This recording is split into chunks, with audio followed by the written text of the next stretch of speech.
What's up, everybody? Thank you for joining us for another discussion of the newest Rings of Power episode. We just watched season 2, episode 5, which is Doors of Stone, which we will definitely get into, as there were some pretty cool ornate doors we got to see in this episode. That was not expected, at least from my novice viewership in Tolkien's work, but there's a lot to talk about with this episode. A lot of things happened in this episode, very much like show specific things. I mean, you guys will definitely fill me on when it becomes more like Tolkien specific. But I'm here with Pete Belmont. How you doing, Pete? That's great. I love it because you're muted and I can pretend you said whatever I want you to say. Oh, I said I'm doing great. It's Friday. Can't really complain. Sorry, it's like, I worry about the coffee is all. Oh, you're fine. You're fine. But also we are joined by Lee Silmarillion. That's it. There we go. How are you doing, Lee? Thanks for joining us. Thank you. I'm good. I'm still quite hyped up after that episode. As you said, a lot went on in that. A lot happened in a very short period of time. It was a really good episode. It felt like it's one of those episodes where barely any action happened, but it was so exciting and thrilling to watch. Which for me proves that you don't need to always have battle scenes and stuff for it to still be exciting. One of our one of our good friends on the Star Wars side of TikTok once referred to the people who just want lightsaber battles as PowerPoint presentations is what they actually want. And yeah, like I as much as I do love when we get these, we talked about it last week, when we get these really great action sequences and we see the elves in action and we see the humans doing things, and there's lots to talk about when it comes to the action of this show or media in general. But I think, like we just talked about, this show did such a good job of saying dialogue and events can also be equally as exciting and impactful. But I figured might as well just kind of jump into it. I do think like one of the big things for me, like we got the Stranger and Poppy and Nori last episode. We also got a lot of the Elrond and Galadriel as well, and we didn't really see Numenor or the dwarves. And then this was all Numenor dwarves and a little bit of Eregion. And I like this format more. I like that they're spending more time with these groups than just like 10 minutes here, 10 minutes there. And like, we got to fit every single character in every single episode. I like that a lot more. I don't know if you agree. Guys, yeah. No, I agree. It's like, I think it makes the pacing feel better. I think it allows people to follow the story a bit more easily because there's not as many characters to get confused about who's who and things like that. And yeah, it's good to be able to, you can feel that you can properly get engaged and into the story, that because you're with it for longer. Yeah. I feel like you can also only do like the transition of like someone's like raising a sword and then it goes to someone like washing clothes. Like you can only do that so many times before it wears off. Season 1 at times was so jarring. I was like, whoa. Yes. Like, when we hit episode 3, I was like, wait. Like, I'm happy we're in Numenor, but wait, we're back here. I'm like, what is happening? I didn't mind some of the pacing, like with some of the past episodes. Where I've heard complaints about the Nori and Poppy story, but I really just think it's more that people don't really like the hobbits or the halflings in this show. Weirdly enough, I love them. Weird take to watch Lord of the Rings and not like the hobbits. I think where that storyline, well, it didn't really fail for me, but where it presented a problem was it was in the episodes alongside what was going to be the Anatar reveal and stuff like that. So it was like, by comparison, that was just, I don't care about that. I want to see the Celebrimbor, Sauron, Anatar stuff. And then I think not having the episode 2 end with the Anatar reveal, having scenes after it was a mistake because all my head was just Anatar. So it was just like, I couldn't even focus. I didn't care on what was happening after that. Like that should have been for me, like the climax of the episode. Mm-hmm. Yeah, I mean, I feel like a lot of the Harfoot stuff it's very emotional but lighthearted in a way, and I think it weaves itself really well in and out of the story, and kind of like how it's slowly creeping up. We're starting to hear them say things like they brought up Rune in this episode, which is where they are. So like they're doing it well, but you're right. Like when we get something like Anatar showing up, and it's like, hey, let's go see if the hobbits are like picking berries or something after that, see how they're doing. Yeah, it feels a little bit jarring at times, going back and forth between some of the particular stories. But that's a problem, I think, that's always going to be there, because a lot of the other storylines are very dark, like comparatively, and are just going to get bit of balance. Yeah. A bit of balance here. Yeah. We need the whimsy and the joyfulness and uplifting parts of those stories. Like I love those parts of the stories. There's so much weird fun. That a lot of people don't like it. They're like, I don't like this. Then like I'll see like big names. Like even Matt from Lord of the Rings is not very. He's not taken by the Harfoots, and I'm like, oh, I get it, but I think a lot of it has to do with what we were raised on. Even like the animated version, save Rankin and Bass Hobbit, which is, but like the Lord of the Rings Peter Jackson's movies are very violent. Yeah. Like I know we had talked about it on an episode or two before, but it was like, a lot of us grew up with the Peter Jackson trilogy, and I was the one that went back and read Lord of the Rings. I'm like, this is wildly different. This is insanely different. Right. I've only read you're probably like, you're looking through, you're like, there's a lot of talking. and way more singing. This is a musical. Love all singing. It's a musical food blog. People don't get it. Yeah. Like what do they talk about? They talk about water. They talk about food. How many times does the guy talk about cream and butter? I'm just like, do you think about your health at all? I'm like, what is it? The Hobbit digestive system is a little bit different.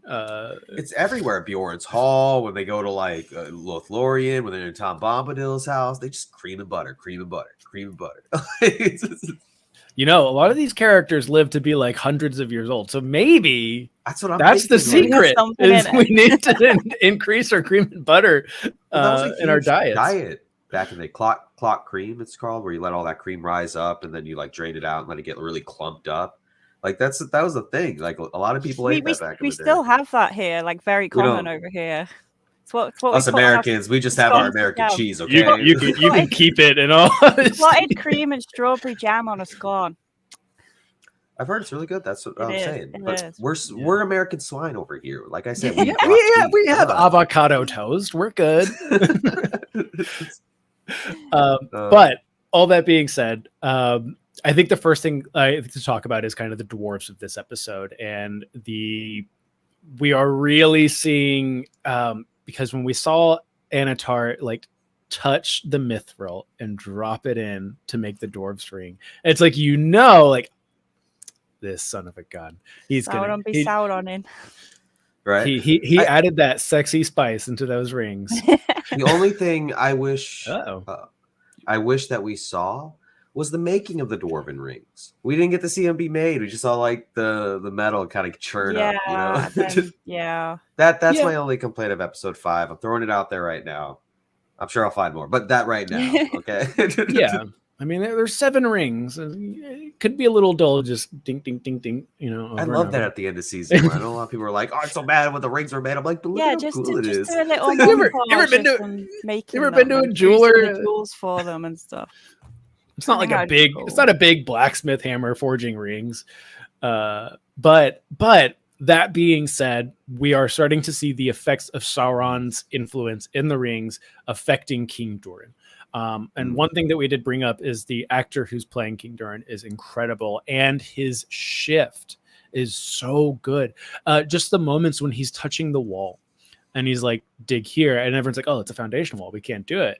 And then he's like, give me the axe. And you see it's such a cool moment. You see this king that is like he's fixing his kingdom. He's bringing them light. And you hear like all these great things are happening, but then you're like, this is all Sauron's doing. And like, we know kind of what happens to Khazad-dûm later on. And it's just like, it's like all these great things are happening, but it's got this like air of malice behind it because of what Sauron did. And just his like spiraling descent into madness because of the ring. You know, it's so cool to watch. So like the early stages. I feel it quite interesting the way you described that, because to me, the way he like demanded the axe and then was going at it for presumably a long time from the way it was caught, that seemed to me more like he was just like reached a stage of obsession or madness with it. Like I felt that was the ring driving him to do it in a sinister way more than he was just like a really committed king who wanted to save his people. Yeah, because his hands looked roughed up at the end, didn't it? And then the edge of the axe looked like roughed up too. Like he was going at it for a while. He was just doing it for hours, and like Durin would down the stairs, and they were just like sitting around, like looking at each other worriedly. They have that shift where like everyone's kind of moved positions and stuff like that. It's very much a fade to black, and then lights fade back up, and you can tell time's passed. It's very much, I think that, like I said, there is that air of malice and like the sinister nature of the ring controlling him.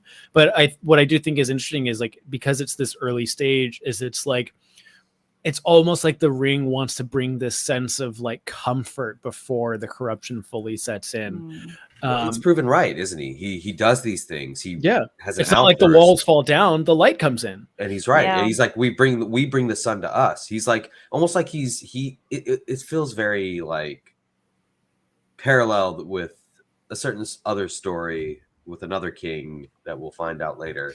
Yeah, it's like, you know, and it's crazy to see. But I really enjoy the certain things where later on, when he's talking about like who put these restrictions down, he's like, you did. And he's like, oh, but then he gets like crazy. He's like, what'd you do with it? He like goes up to Narvi. He's like, where's the ring? What did you do with it? He's like, you said your hand was heavy. Like, it's right there. It's like literally right in front of you. He's going very possessive of it, and he's going a bit my precious-y with it. Yeah. But like, I hope they keep with it, and it seems like they kind of are. I don't think he's going to be under Sauron's control of any extent. No. I don't think it'll be like that. Yeah. But can we talk about one weird thing? What was up with that steak on the table that was there for like 3 different scenes with Durin? I don't know. Oh my god, I didn't notice that. I didn't notice. Like the same steak like over and over again. Oh wow. I remember someone saying that the candles in Game of Thrones never changed, so maybe it's one of those things. They just use the same steak prop for every scene. It's just like I notice these small things, like the Tom Bombadil scene from episode 4 when he brings the honey over. They cut the scene with him redoing it, so he brings the honey over once, and then he brings the honey over again, and I'm like, all right, well maybe it's just Tom magic. I don't know, lots of honey. Maybe. It's the steak of Sauron. The steak of Sauron. They getting at with the steak that he's so consumed by the ring that he's not eating? Dry aged. That's what I said. Yeah. Maybe I don't know if you ever watched Aqua Teen Hunger Force. Maybe it's just like the Brood Witch, and if they eat it, dude. That and Sea Lab 2021 were like 2 of my favorite shows growing up because they were just so wild. They're just wild shows. But yes, MC Chris on Aqua Teen, still one of my favorite things. Yeah. So good. The Brood Witch. And it's just fried tomatoes. It's just the brood steak. The brood steak of Sauron. Yeah. You like pick it and it's your sword, like, yes, eat the steak. It's delicious and will cause you eternal damnation. But it's really good. But no, like I love what they're doing. I love what they're doing with Durin, and I love the fact that he's like holding this other 6 rings hostage. That it's just money? It's just like you're not gonna get the mystical power to save your kingdoms unless you pay up. Which is like, I think it's really good that we're seeing, even at the same time, we're seeing Prince Durin saying like, my father's not a greedy man. Like, he's a stubborn man, he's a pain in the ass, but he's not greedy. And then even like, just like, again, this like almost air of comfort that's like lining this ring where he's like, yeah, son, like, I want you to be prince again. Like, I want you to have, the ornament that he wears. And it's just like, it all seems like it's going well, but we know it's not going to go well. And I just love the way they're kind of like, they're like braiding these bad and good things together. I think it's a really cool thing. So like the ring has almost like a plausible deniability if you say, oh, the ring's having a bad effect on you, but it's like the ring found us the sunlight again. It's almost like Celebrimbor and Sauron are like fighting each other through the power of the ring is kind of the way it looks like. I like that. I like that too. There's like a bit of duality there when it comes to the usage of the rings, which is something that's actually pretty common in the books where, you know, when the One Ring's made, the three take them off because Sauron can master them, even as powerful as they are. But like the ring's still around for thousands of years after Sauron's around. So they take the risk. They don't wear the rings openly, but Lothlorien is retained because of Nenya, the ring that Galadriel has. And it helps Rivendell stay protected. Like the rings, those rings at least do what they were designed for. It's like the only reason that Lothlorien is what it is. It's the, you know, they're actually the reasons why the elves can stay as long as they do. Exactly. So there's definitely this duality of the rings. Yeah, it's very cool what they do. But the other thing that I think was like the big sit up and like, oh my God moment was we get to see the Doors of Durin. Pre-Ithilien. Pre-Ithilien. It was just, I think it was just a really cool thing to see of just like something that like it's, even if you've just seen the Peter Jackson trilogy, you know what this is. It's a cool thing to see. I really enjoyed like when I was like, I'm like, are those are the doors? I know those doors, and that felt great. Well, it's appropriate, but can I talk about something with this scene that a friend of mine pointed out was the weird comment that Celebrimbor made to Narvi about stealing gems, and it felt weird. Like someone took it very like taking it as almost, you know, kind of a jab at like this reference that caught like I don't know if you know this, but the Nalgrim, not in I think its original intention, but Tolkien says there's a comparison there of like, you know, certain groups of people, and it's something he discusses in his letters and stuff. So it's like it came off a little weird for me. Other than that, it was a cool scene. It did feel a bit forced, and that's the other thing about it too, is that like it didn't feel like, you know, we're really meeting Narvi and Celebrimbor, who are friends who made these doors, but rather these people who became friends because the rings were made, and now they're working together and they've decided to make these doors so quickly. That was my only thing about it. I agree. Because we talked about it last night, Pete, and I said then that scene with the Doors of Durin, I was actually disappointed in it because I knew it was going to happen because they've appeared in the opening credits and stuff like that. And I wanted there to be a bit more to it. I wanted this friendship between Narvi and Celebrimbor to actually be more of an established thing, and Celebrimbor's overall relationship with Khazad-dûm. And it felt like they were put in there almost more of an Easter egg than as an actual part of the story. I feel like Narvi's just being put places. Like, you're here, Narvi, Delve Master. You're here, Narvi, in the room with the ring. They just give him the name Narvi so they can say they've got Narvi in it, but there's nothing that specifically like makes him seem like the Narvi from the story. Because Narvi in the books is a very specific character. He's known for his craft, and he's one of the more famous. Like there are only a few named dwarven smiths. All right, we really only have two, Telekar and Narvi, and so it's like it's very strange that you wouldn't put more emphasis on this character. Telekar made Narsil and Anguirus. Anguirus is the dagger that cut the Silmaril from the crown of Morgoth. That's some real shit right there. And then you got Narvi, and he makes this door. This door is a representation of something that hasn't happened in millennia. The friendship of the dwarves and the elves, because you have to think about, you know, the Battle of 1,000 Caves when the dwarves came through and said, "You have my Nauglamir with my Silmaril? Screw you guys. We made that for the Felagund. We're coming for you." And like they kill the King Eluthingal. It's like a very violent scene in the Silmarillion. And I know they don't have the rights to any of that, but there should have been a little bit of more consideration with a character like Narvi, who I find, to Lee's point, you know, to be more significant. Cool scene though. And I feel like they wanted to focus so much on the first series in the friendship between Elrond and Durin, which I do really like. But it seems that they've done that at the expense of there having been like a relationship with Eregion and Khazad-dûm, which is like part of the reason Ostinedhil was built where it was to be close to Ostinedhil. They had a long-standing relationship with each other, and Narvi and Celebrimbor, as like the chief creators, the chief smiths of the two places, had this great friendship. But Narvi is just being called a Delve Master. He's not even a smith, and it's so like they've just given him the name Narvi so they can be like, "Ha, look, Narvi." Now we could justify the text at the bottom of the door. It's like, great. Yeah. Yeah. And and the way what Celebrimbor was saying is like, and who said dwarves and elves can't get along or something? And it's like, well, nobody in Eregion, because you've been friends for, years. They literally said that the walls are made of dwarf stone. Like Gil-galad had said that in the show. So it's like a bit contradictory. So it seems weird that like, this is like the first time that they've really collaborated on something. That's how it's coming across. Really good.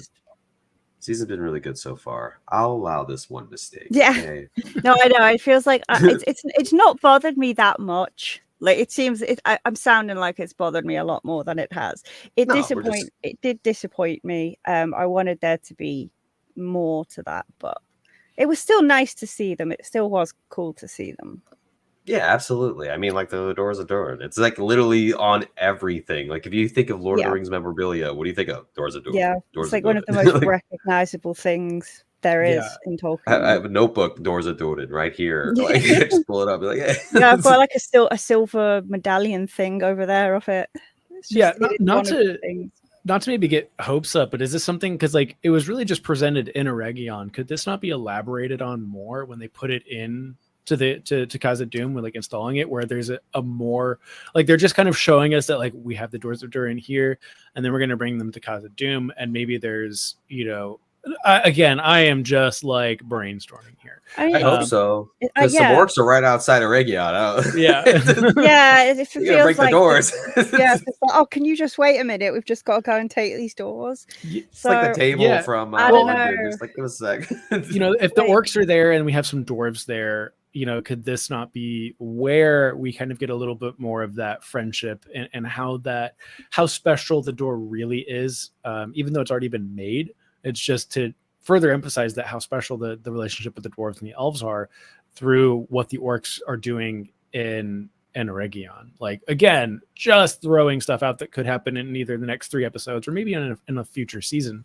Do you think, what if they don't kill, like, what if they don't, like, do what we think they're going to do at the end of this season, and then they do it next season? Because like then they have that possibility, Pete. But what if? Because like I'm just curious. Because what if we're all in this master plan of Sauron? He needs Adar out of the way. They can't What if this series is just Adar, and then that other stuff doesn't happen till next series? Oh, that way then all the rings are distributed. Then he can make the one and show up and claim his rings again. That would actually make a lot of sense. That's an interesting idea. I was just thinking you were going to say Sauron and Arondir were going to kiss, but that's maybe is that what you? That's what I was hoping the big season finale was going to be. But what you said also sounds cool. I mean, you never know. Yeah, you never know. But yeah, like I did as a casual fan, and it's so interesting to see like I just know that the Doors of Durin are the doors that they open in the Fellowship of the Ring. So like I don't know all the lore behind it, and it's so interesting. Like every week to come and be like, this was a cool scene, but there's so much more to it. I will say, hearing you talk about it, like how excited it made you as a more casual fan to be like, oh, I recognize them, actually does make me really happy. And like that the show did do well, because the show isn't just for people like us, it's for everybody. So I am really happy that you had that experience with it. Yeah, I think that's so many people too. Like, just people who are like lore purists or people who get upset about this. I'm like, you have to realize something. Peter Jackson's movie is a great trilogy. It's not a good adaptation of its books. It doesn't represent a lot of it, but that's okay because it's a gateway for fans to invite them to read these books, to enjoy it, to learn more. And I see it time and time again on other social media accounts, other users who are just like, I finally decided to read Lord of the Rings. And it's like, how long have you been watching the movies? They're like 10, 20 years. I'm like, that's crazy. What do you think of the books? They're like, this is so different, but I love it. And it's crazy. It's just it's been amazing. Yeah. There has been a big Tolkien renaissance lately of people getting into the books and stuff, and it's been amazing. Yeah, and I think that has to. I mean, you would assume that it is because of Rings of Power, because I do think a lot of people enjoyed it. Like I and you guys can tell me. Like I think that overall season 1 and a little over halfway through season 2, like this show really, if you liked Peter Jackson's trilogy, there's a lot to love in this show. It's a big complaint for a lot of people too, because the artwork that inspired Peter Jackson's stuff is Alan Lee and John House. The main inspirations were most of like the Orthanc designs come from, and what have you, the swords, etc. Well, guess who the art director is on Rings of Power? It's John Howe. So it's the reason why this all looks fairly familiar. Yeah. It's because it's inspired by the same artwork. It's fantastic, actually. Yeah, the orcs, like I've seen like I grew up watching the cartoons. I can't remember who did the cartoons, but like it's Rankin and Bass the Hobbit, and then it's Ralph Bakshi for the Lord of the Rings, and then Rankin Bass again for Return of the King. Yeah. So my dad showed me those when I was very young, so I watched those, and like the interpretation of those with everything is so wildly different than what we see with Peter Jackson.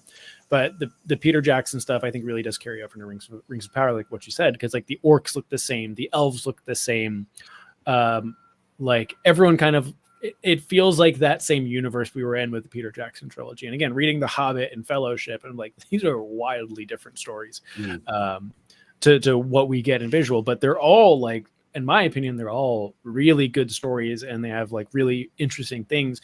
But again, it's very interesting to see how it ties in, or how it contradicts, or goes in a different path than what the lore has conventionally said. I think it's okay. Yeah, it's okay to like have a little difference. Yeah, I'm a big fan of The Expanse, both the books and the show. The show goes in a wildly different direction than the books go, and the decisions they made, I think, were great. Like wrapping up like 10 different characters just to be in one actor works out incredible. You're not like jumping from point to point to point to point constantly. Well, the compression of time was harmful and helpful at the same time. It's not something I go back and change. If you had talked to me 2 years ago, I probably would have had some hesitancy to say this, but I think the time compression's okay. I think it works. I think it's necessary for us to really have engaging storylines. I think having Isildur and Elendil's line kind of really close in with Eregion, there's a huge gray area at that point where there's Numenorian history, but you don't know what's going on everywhere else. It's just everything's bad, Sauron's everywhere. And it's like that old cool scant Sauron, because that's what happens after the fall of Eregion. There's like a period where like Rivendell's founded, the first White Council, etc. The Ulari arise, the Nazgul, the Ringwraiths around like 2000 or something in the Second Age, and then 3200 is when Numenor and stuff happens. That's how much of a jump of time is missing, where you're just like, we're here. Stuff happened. But speaking of Numenor, we got more of Numenor. We got a lot that happened in Numenor. There's obviously a lot of political, heartbreaking. A lot of political unrest. I think the scene when the military is having to turn in their armor and their weapons, and everyone says "I, Captain," to Elendil. It's so. I love that scene, and what Valandil does in that scene. Obviously, it's really good, and then I think what happens after makes it even more heartbreaking. But I think it's interesting that we do get to see Pharazôn looking into the Palantir, which the whole reason he kind of got in power was because they were scared of the Palantir, and now he's looking into it. The Palantir stuff kills me in this show, though. It kills me. It's an overarching thing. Go on. It's just both of it. Whenever there is lore that you feel needs to be clarified, please. There are items of like reverie of the faithful. There's the 7 seeing stones. You know, they're made by Fëanor. They're a gift from the elves. And watching Elendil get tossed like a ragdoll was kind of crazy. Yeah. Having them be angry at the elves was weird up until this episode where we see Pharazôn and Kemen, that bastard, who are talking about how like Tol Eressëa is this like, you know, thing that was put there for them to be jealous of them, and it's like talk about like the mocking them. Yeah, the immortality. I'm like, finally, guys, it's been a season. Like, you finally realize, like, this is what the story of Numenor is about. I think they have got to this too late. I was like, in the first series when they're doing like why the Kingsmen.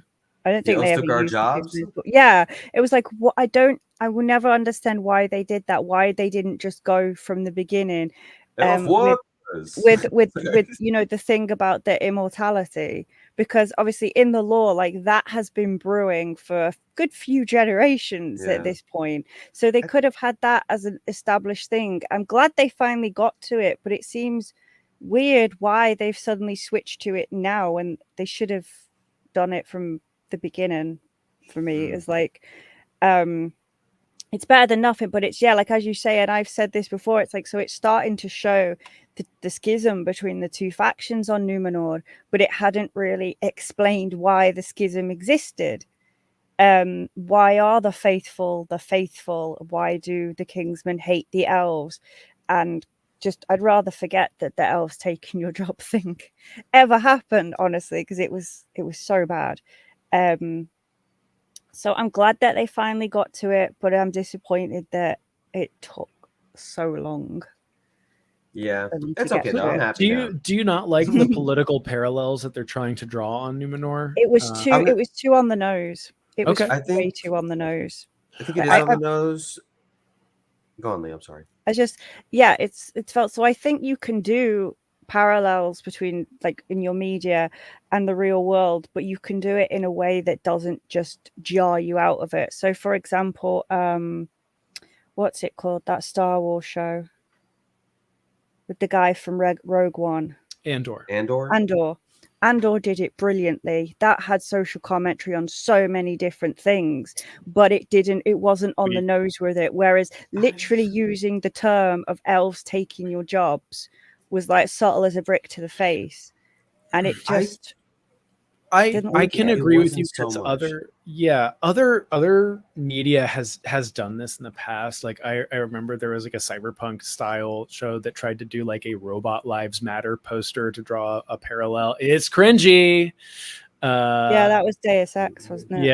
Yeah. And it's one of those things. Great game, great story, bad move. Like really bad move. And I agree, there's more subtle ways to do this. I enjoy that I enjoy the fact that they're not afraid to shy away from political parallels and show kind of more, like, in their own way, a history repeats itself type of message. I think what they're doing with Farazan and the Kingsmen is interesting. I'm glad it's in the show, but I do think you're right, a little more subtlety, and even like him looking into the planter, like behind the scenes, the guy that you're cheering for is not the person you think he's cheering for. I also never really even understood the elves taking your jobs thing, like from an in-universe perspective. There weren't any elves on Numenor, so how were they taking anyone's jobs? Well, the elves did visit from the west side, like they didn't live there and have jobs. They didn't live there, but they would come all the time. That's in the books though, and that stops after a while. They're banned.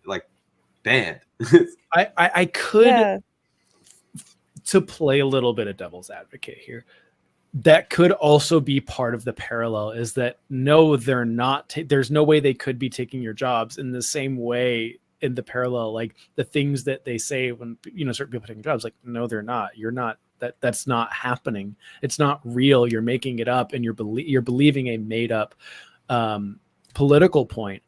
Not to say that's what they're doing. No, but I still think it needs to make more sense in universe. Sure. Which for me, it just didn't at all. It just seemed like them trying to make social commentary for the sake of it, rather than it actually. Do you know what's tough about it? Handling it well.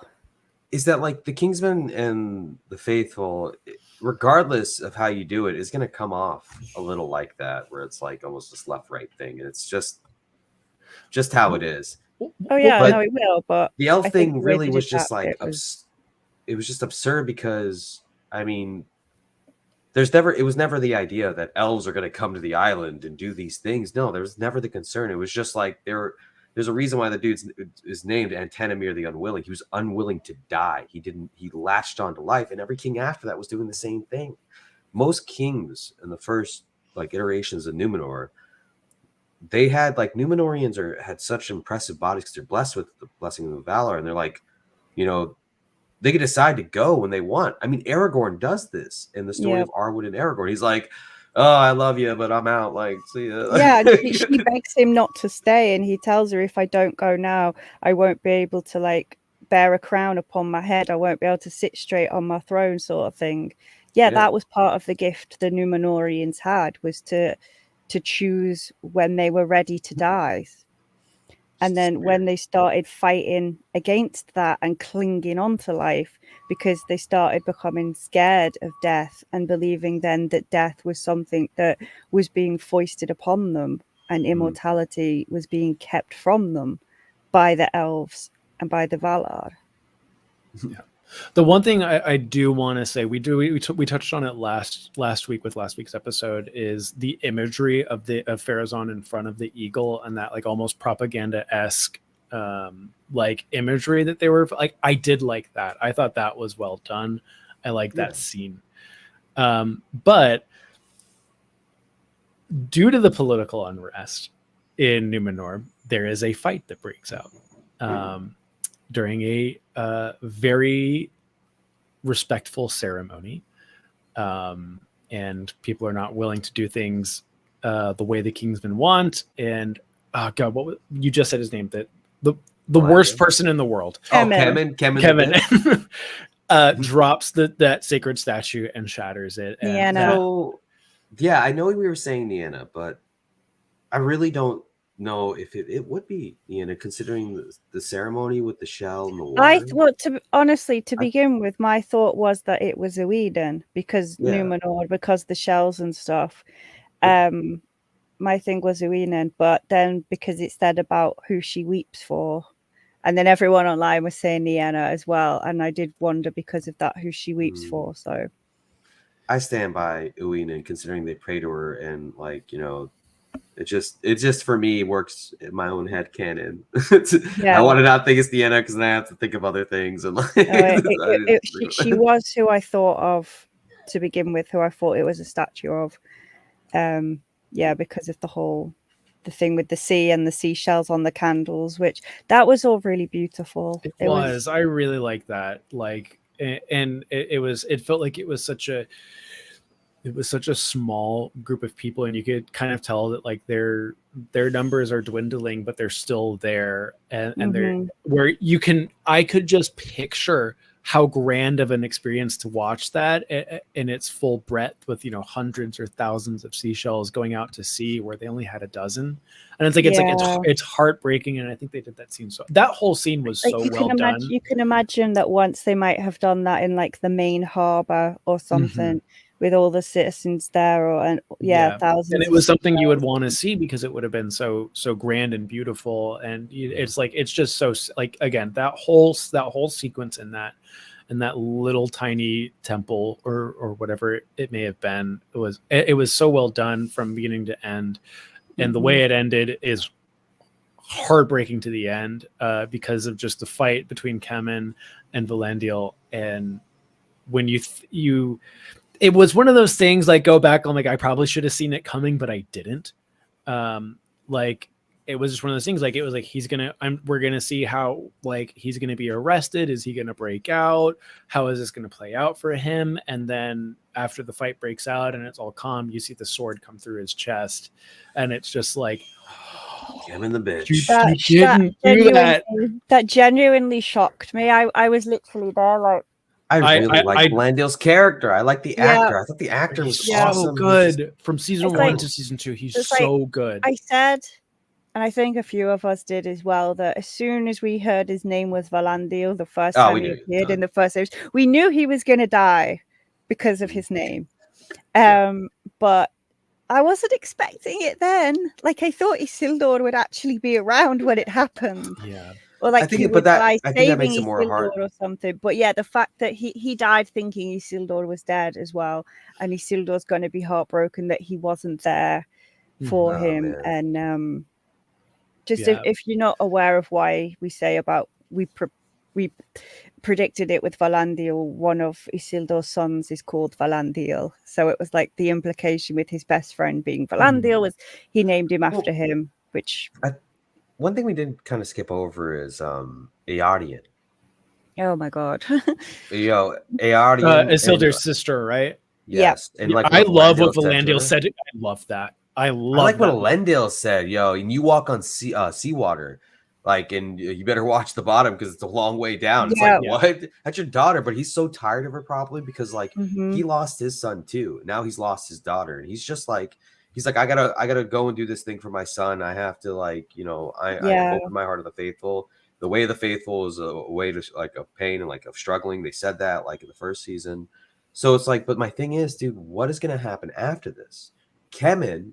And I liked how they set this up where they say Eardian says to Valandil, "You're one of my oldest friends," only for Kemen to do this. So I feel like there's going to be this thing that happens, and that's going to be a turning point. Is when not only when Isildur shows up back in Numenor, which he will, and when Eärien finds out that Kemen was the one who did that to Valandil, what's going to happen there?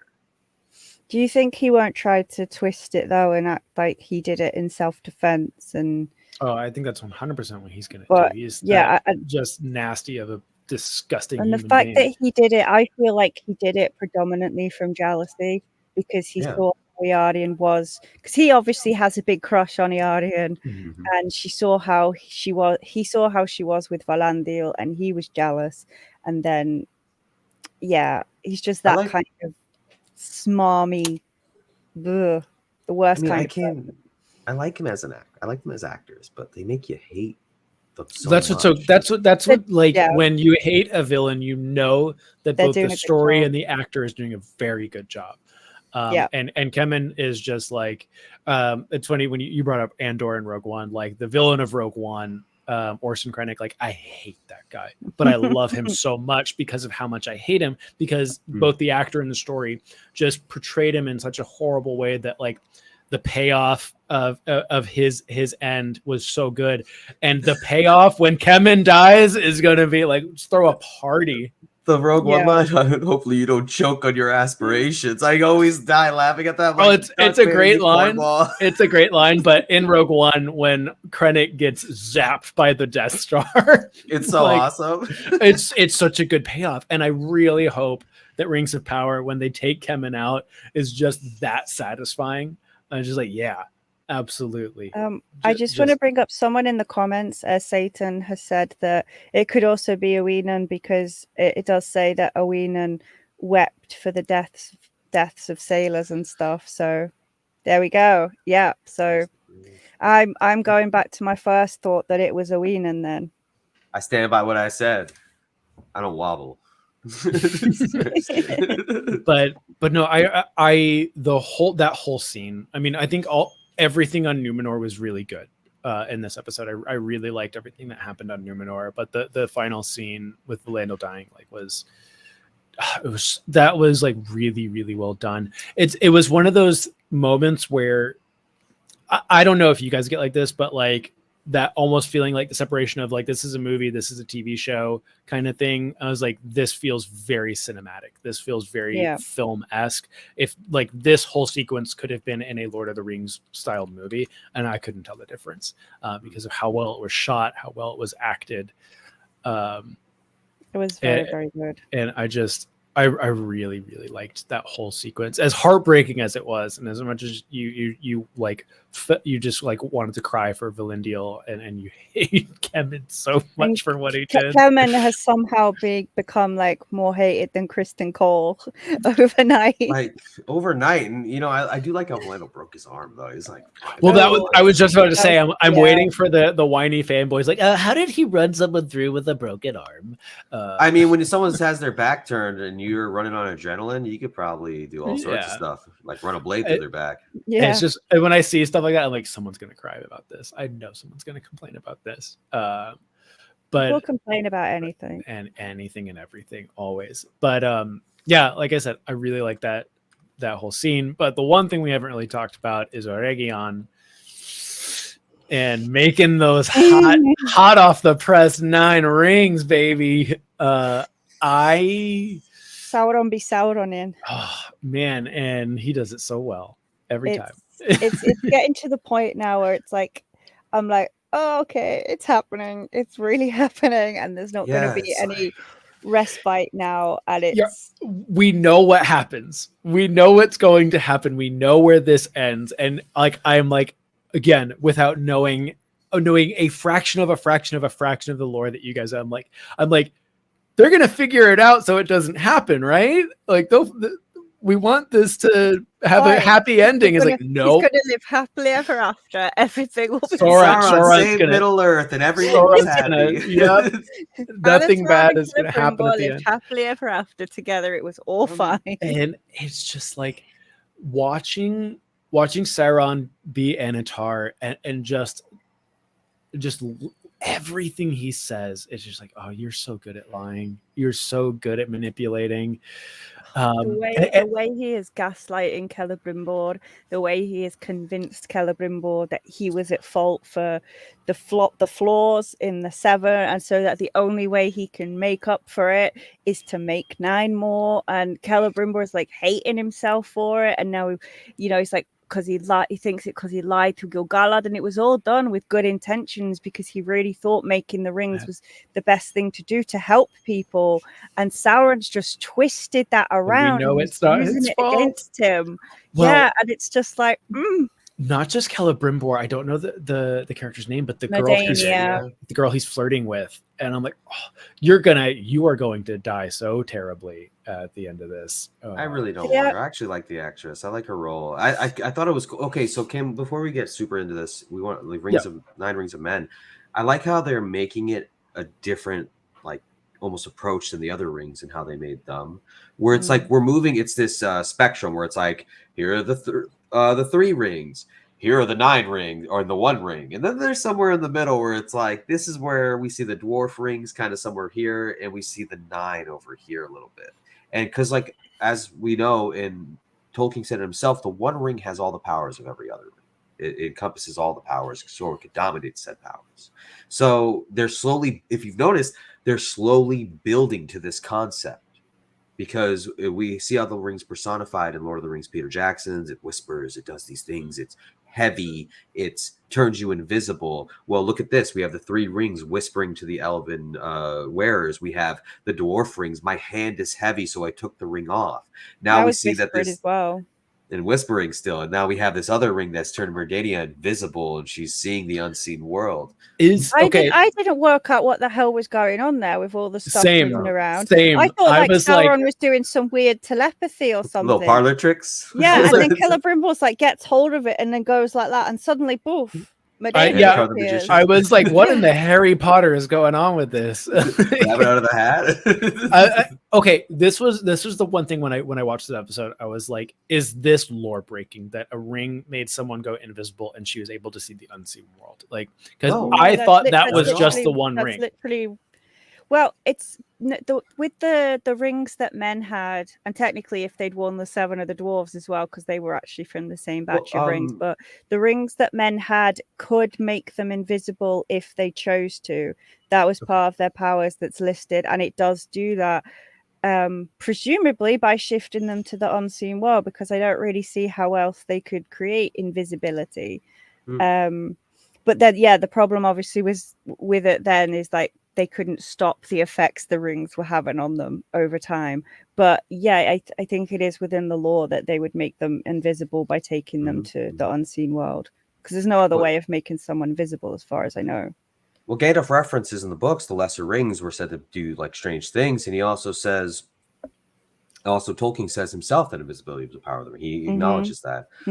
Someone in the comments, Monk Rudd, just brought up that same point about I had brought up before, that maybe Sauron will leave before Eregion's like fully destroyed, or even if it's after it's destroyed, but they retain the rings and Celebrimbor lives, but then shows up with his own forces to take it for himself and thus take over the rest of Eriador and thus put that pressure on Lindon, thus inviting our Farazan and the Numenorians to show up and once again save them. I like this idea. This is not something I'd considered before, but now you're saying it, it makes a lot of sense to me. It would give Numenor more time to actually build up its fleet and its army to be able to have the strength to do this as well.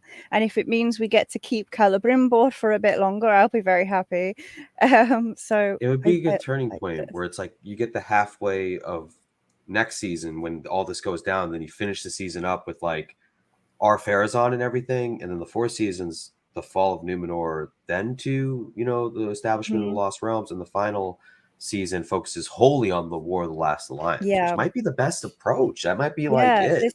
I'm agreeing with you now, because I'd assumed that this series we'd get the fall of Eregion and it would end with Tim has a theory where he's brought this up before. With what was I saying? Yeah, with the Numenor coming and Sauron being captured by Numenor. But I think, how can they fit that in? They can't fit that in 3 episodes. I wouldn't have thought, because especially like they still have to build the fleet up and everything. And then I was like, okay, so if then series 3 is the downfall of Numenor, what are they padding out 2 more series with? So the way you've just described it then makes more sense to me now. I'm going to be very disappointed if that's not how it goes. You can hire me, Amazon, when you're ready. I'll be here. I got a lot of good ideas over there. Oh man, but it makes sense because that's how it kind of goes in the books too, where it's like he leaves and he makes the 3, and then he forges the 1. And he comes back and he's like, "I want my rings, dude. You took them off. I want my rings back." Yeah, so he's in Eregion for like 300 years. They make the 16 together. He goes off back to Mordor. Celebrimbor still doesn't know yet who he is, but he gets a bit, that was a bit sus. Then he makes the 3 by himself. Word for word. That was a bit sus. That was a bit sus. Yeah, actual canon quote from Celebrimbor. And then go on. So, no, I was just gonna say, and then after he's made the 3, then Sauron he sends them off to their different keepers. Sauron makes the 1, puts it on. All the elves are suddenly like, oh, damn, take all their rings off. The 3 have gone off, but the 16 are still in Ostinediel, and then Sauron attacks Eregion. But it's not Sauron who's attacking at the minute, is it? It's Adar. So... And we've seen scenes where who is leaving Eregion and chases him down. It's Galadriel and Sauron. So it's like, why would he leave a place he just pretty much won? What's going on there? And so even if I'm wrong, and he still needs to go off and make the 1. So how are they going to fit all that in 3 episodes? One thing I want to just jump back to, because I'm glad we're all on this. I always spin like these theories up. I'm like, conspiratory Pete coming through. We're going to figure this out right now. And I've gone back and watched some of my older theories. Maybe half. But one thing I want to talk about is I had complained about the languages a bit the last discussion, where I was like, why is Arondir speaking Quenya and all this stuff? Well, they had Myrdania speaking Sindarin, which is strange, right?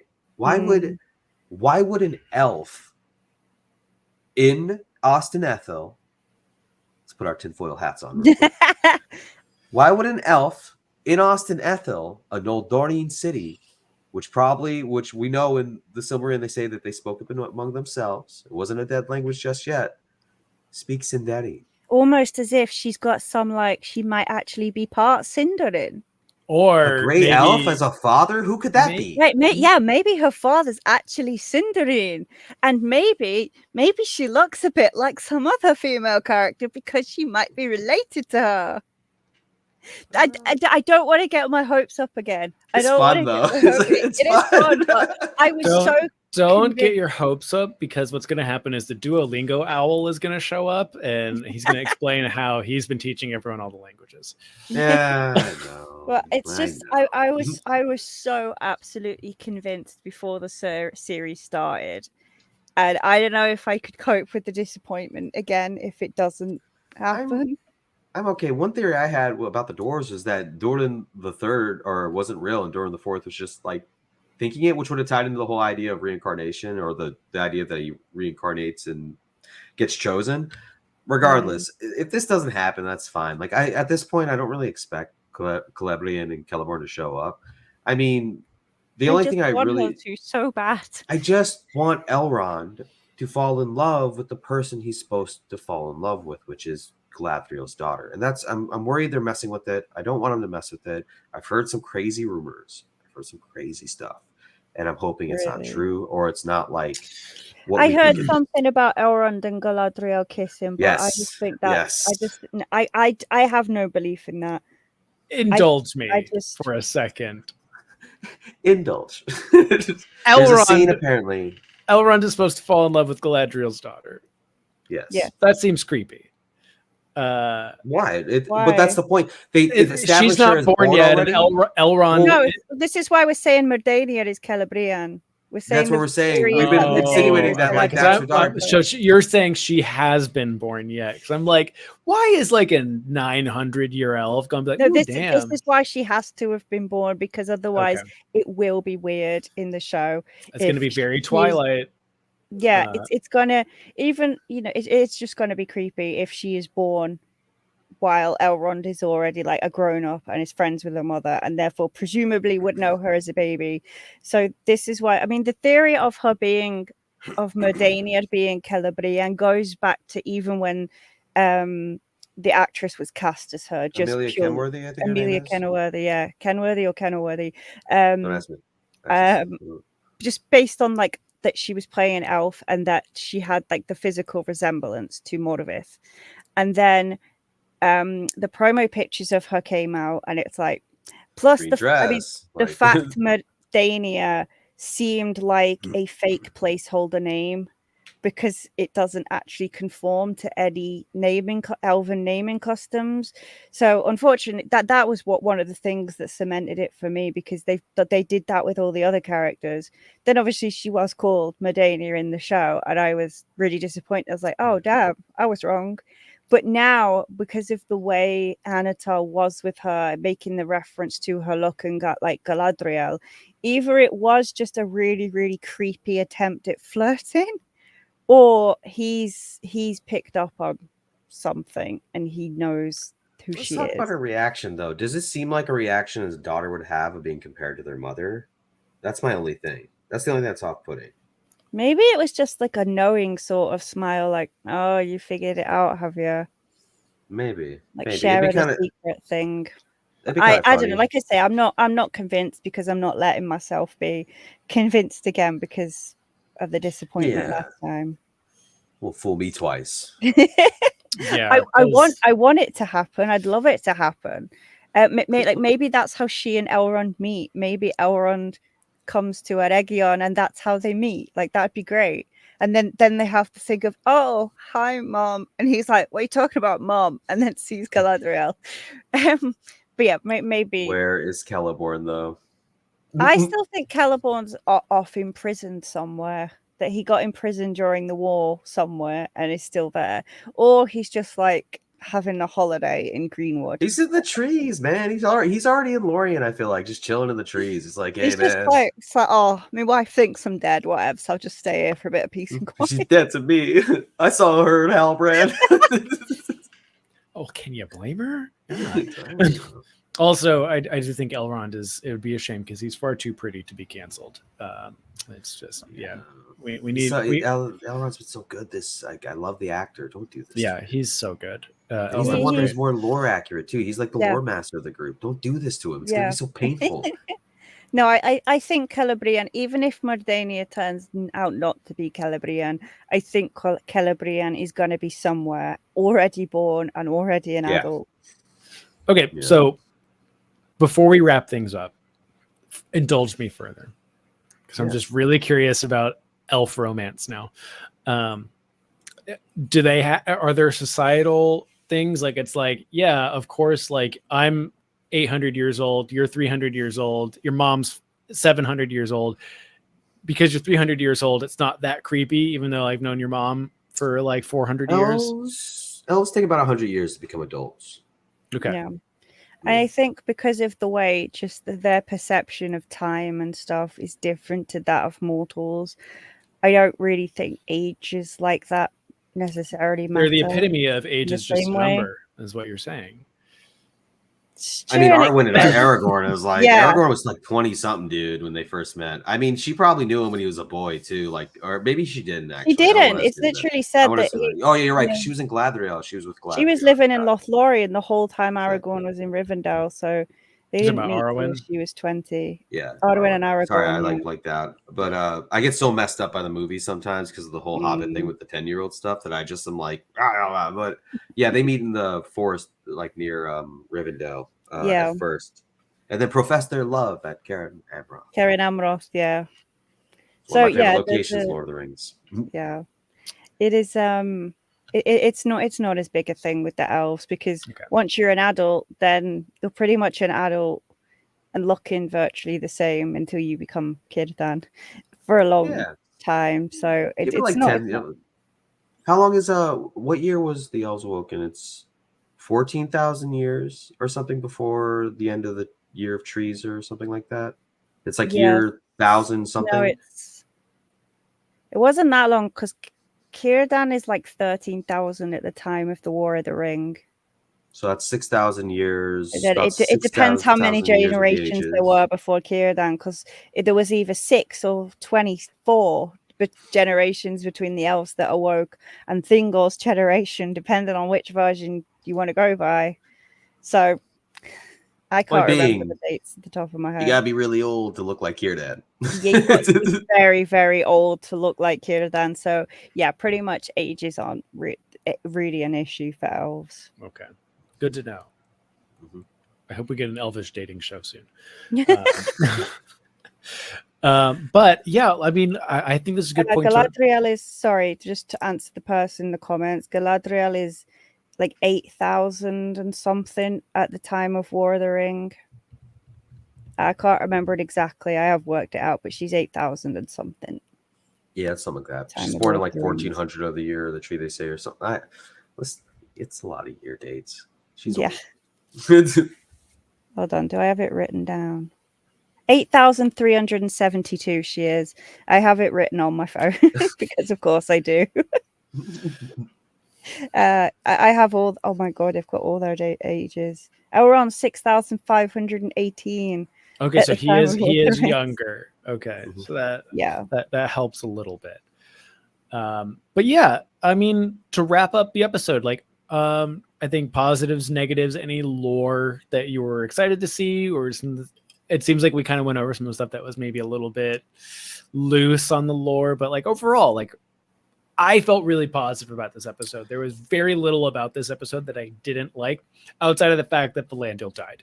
But it was very well done. A different kind of dislike. Like I'm not reference Baron and Tor in Erendil. And this is a huge thing because, like, in the books of the Council of Elrond, when Frodo takes the ring, Elrond's like, "You're going to be included, like, you would be included among the elf friends of old, being Túrin and Eärendil and Tor and the Beren, son of Bera here." And they're like, he references all these people, but the best part is Beren, because Beren, in the story of Beren and Luthien, takes them to Tuatha, the Isle of Werewolves, to combat Sauron. Met him.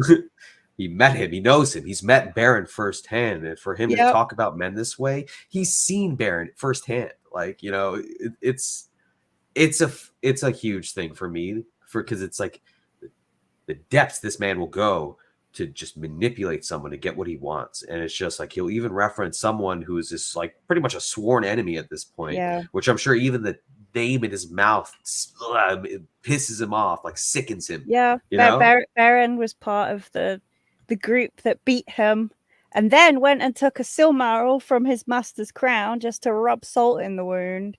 So for him to use his name and to say good things about him to manipulate Celebrimbor, it's like, wow. Sauron be Sauronin. Yeah. I'm glad we're seeing this, because I feel like this is the manipulativeness, the way he does twist things and get at people's weaknesses is Sauron. Is like the true Sauron, and I don't feel like it's something we see a lot of, especially in adaptations, because he does it a lot in the books with Denethor through the Palantir. He manipulates and twists things, and that's how he gets at Denethor. Obviously, in the same with Saruman. Yeah. in the film, they just make out that Denethor is a bit crazy off his own back. So I love that we're really getting this side of Sauron depicted really, really well. And I'm looking forward to when he goes up against Ar-Pharazôn. Obviously, he will outdo Ar-Pharazôn at it, but Ar-Pharazôn, who is also shown himself as a shrewd manipulator and one who can manipulate situations to his advantage. So that's going to be interesting when we eventually see that. But I'm really hating at the same time, because it's really sad to see what he's doing to Celebrimbor. But I'm loving seeing it at the same time.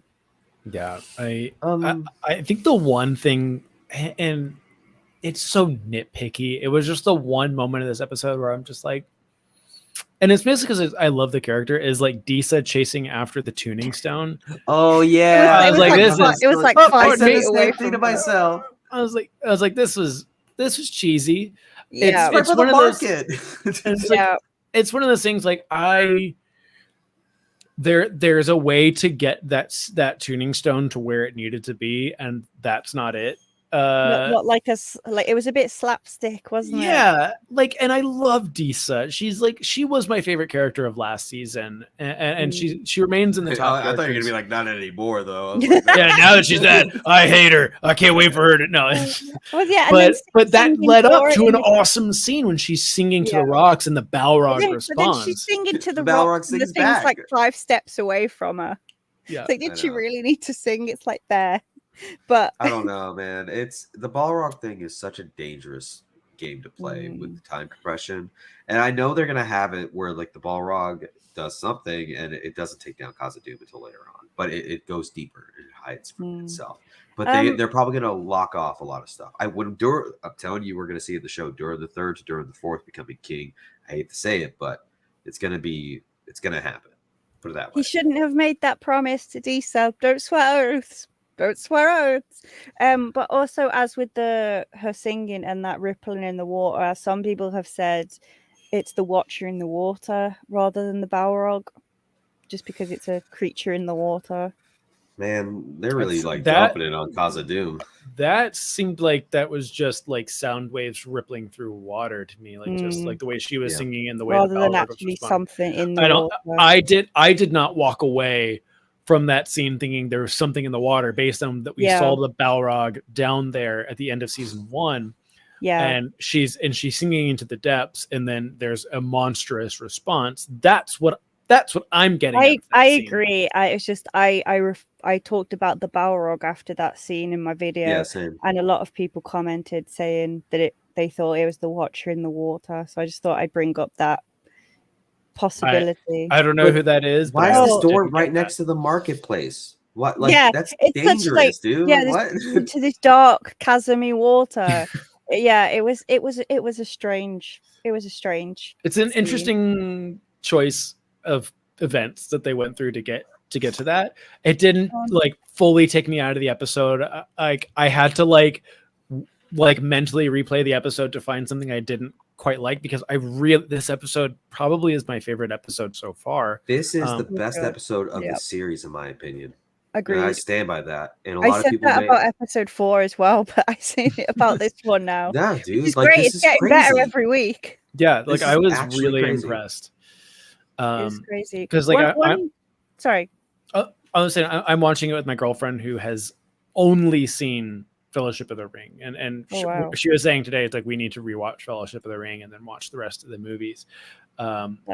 She's loving it, and I'm loving it too. But this was, both of us were like, this was really good. This was a lot of fun. It's good. I was just going to say,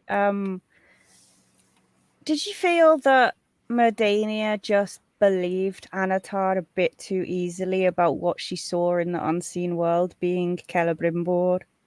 She just didn't even question it.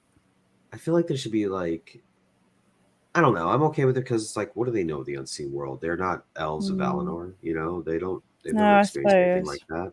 So seeing it, and I'm assuming she and the others don't know that he's a Maiar. Only Celebrimbor knows that. Because I can't help but feel if she did know he was a Maiar, that it should have been obvious that seeing something like that on the other side would have been the Maiar. And I think it could be that they don't know exactly what he is, because obviously when he did the turn, only Celebrimbor was there. So maybe it's been like a just between us sort of thing, and they just think he's an elf. Maybe even an elf from Valinor or something. They just refer to him as Lord of the Gifts. Like, I think maybe that's just like they're under the impression. They're under the impression that nothing else is afoot except making these very powerful rings. We didn't really talk about it, but like the kind of the watching Celebrimbor's like hands shake even. I loved it. I love Charles Edward and the way he's doing it, because he gives this impassioned speech about working night and day, and then he steps away and he's like, what am I saying? Like, is this me? Yeah. Like, what's happening here? Like, I've never been so driven. Because he goes to that person. He's like, was it sloth or like, etc. that like, like caused this or something? He's like trying to gather as much information at the same time to figure out what happened with the Dwarven rings. But he's so angry at what Enitar said about him being the reason behind it that now he's just lashing out. Yeah. And he recognizes this isn't him. Yeah. It's so sad to see what Enitar is doing to him. This episode was really good. I'm really looking forward to the next 3 episodes. I can't wait. I'm dreading them at the same time. I feel like we're gonna get one episode dedicated strictly to Rune. I at least hope they do that, because I want to see the connection of Sauron in the east. I want to see it really bad. We saw the symbol there. It's happening. Give us what we want. Either tell us it's Gandalf or say it's another wizard, okay? Stop teasing us like this. I'm also every time it goes to Rune, I'm just like on alert, waiting for somebody to be called Khamul. It's like it's gonna happen. It's gonna happen. We will all collectively like lose our shit when it finally happens. Based on like. It's a big production. I have a feeling it will be Gandalf. Like, I don't see it being a misdirect. I see it like we have to make the fans happy. It's going to be. I feel at this point that if it's not, it will be lazy writing in terms of a twist, and they will have purposely misled us to make the twist, which is not how you do a good twist in something. I think there still needs to be clues there. So I will actually be really annoyed if it's not Gandalf, just because of it in a writing perspective. I'm like one of those, when it comes to the Astari, I get like, I love the Astari, and I'm just like, if they show me a blue wizard, I'm just like, ooh, blue wizard. Like, it doesn't matter if it's Gandalf or anyone else. I'm just like, wizard. Like, I just like it. It's pretty wizard, as they say in Star Wars. Sorry. Oh, go on, what? I was gonna say, do you think that was it for Tom Bombadil? No. See, that's what I'm saying. They're gonna have an episode because he puts his blue coat on in the hat. They showed that. Yeah. So they're gonna show a little more. Okay, that's good. I was worried. I mean, I would have kind of understood if he was like a 1 episode thing, but I'm glad that he's not, because I was really impressed with how they did Tom Bombadil. Like, I was wary about it, and then I really, really liked it. I heard some people complain. I'm like, how? That makes me wonder. I'm like, you got to reread Tom Bombadil's chapter. It's not as nonsensical as you think. No. You gotta really pay attention to the things he says in his house, where he's like, don't worry about those things. But he was like, I was there when the first Dark Lord showed up. Like, he's dropping like huge lore on you, and the hobbits are just like, dude, I'm having the wildest dreams here, man. Like, can we chill for a sec? He's like, wait. Is Tom Bombadil a good or bad trip sitter? Dude, he's okay, man. He kind of messes with you a little bit. He's like that guy, like you'll be listening to the record when it's happening, and he keeps like restarting it. That's that guy for you. He's like, he like messes with you from behind. But I mean, he also gives you good life advice in the meantime. Yeah, makes you pancakes at like 3 a.m. Yeah, like, what is happening right now? Good food, sings to you, and if he's messing you about, his wife will look after you. Yeah, right. But yeah, I mean, overall, great episode. This has been a great season overall, and coming from someone who really, really did enjoy the first season a lot, and I rewatched the first season before this came out with my girlfriend, and we had a good time watching the first season. We're having a great time watching season 2. So I'm glad to hear that, like, you guys, with all your extensive lore are really enjoying season 2. Yeah, I'm loving it. It's like overall the first series, I think I would have said that it was all right. Like that would for me. Yeah. This series has been so much better. It's like insanely much better. It's insanely much better. I can English. It's been incredible. Honestly, I've enjoyed it so much. But there hasn't really been any part that I can say I still don't like how they're doing Gil-galad. So there's still some issues like that. But overall, it is a vast improvement. That seems to be the consensus I've been seeing, especially from people who are very familiar with the lore. And also, I just haven't seen the outrage that like or dislike season 1. The outrage was very much fueled by dumb bullshit from last season. But I do think even coming from someone who's not familiar with the lore, this season just feels better. Like I like season 2 more than I liked season 1.